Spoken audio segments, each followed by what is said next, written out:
सुप्रभात। जय श्री कृष्ण।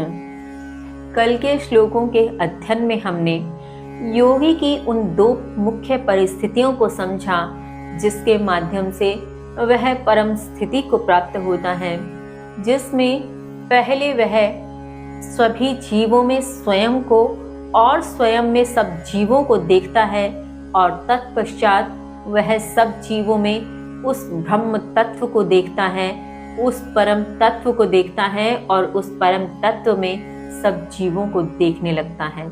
इस प्रकार से जब वह परम स्थिति को प्राप्त होता है तो ईश्वर कहते हैं कि न मैं उसके लिए अदृश्य होता हूँ, न वह मेरे लिए अदृश्य होता है।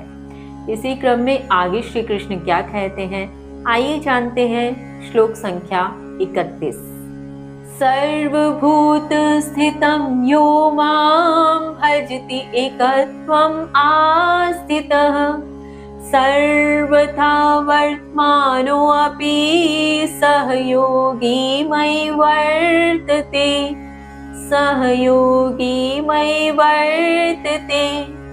श्री कृष्ण कहते हैं, सभी जीवों में स्थित एकत्व में स्थित होकर जो मुझे भजता है वह योगी वर्तमान में भी सदैव मुझ में रहता है। भावार्थ, यहाँ श्री कृष्ण योगी की उस परम स्थिति के विषय में कहते हैं कि वह योगी जो सभी जीवों में स्थित होकर जब एकत्व भाव को धारण कर लेता है, सब जीवों में एक ही तत्व को जान लेता है और उस एक तत्व को जानते हुए जो मुझे भजता है, जो मेरा ध्यान करता है, मेरे प्रति चेतन रूप में मेरा स्मरण करता है, वह वर्तमान में अपने ही आत्म में स्थित रहता हुआ भी मुझ में ही रहता है, क्योंकि वह स्वयं में भी मुझे ही देख रहा होता है, स्वयं में भी मेरी ही स्थिति को अनुभव कर रहा होता है, मेरे ही अस्तित्व को अनुभव कर रहा होता है।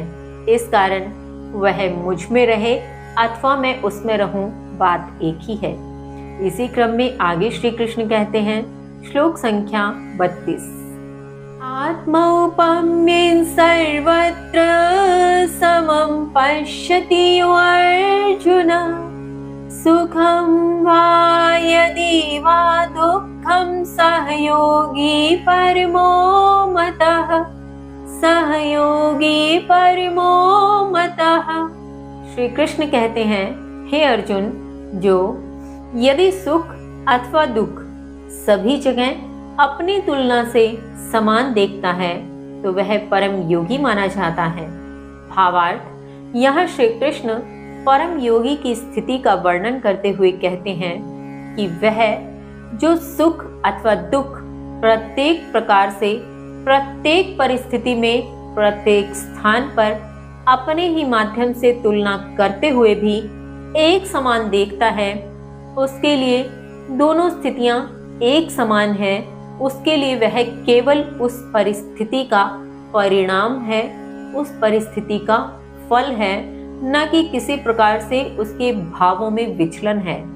इस प्रकार से समान स्वरूप से देखता हुआ योगी ही परम योगी की श्रेणी में माना जाता है, परम योगी कहा जाता है। इसके आगे श्री कृष्ण क्या कहते हैं जानेंगे कल। तब तक के लिए जय श्री कृष्ण।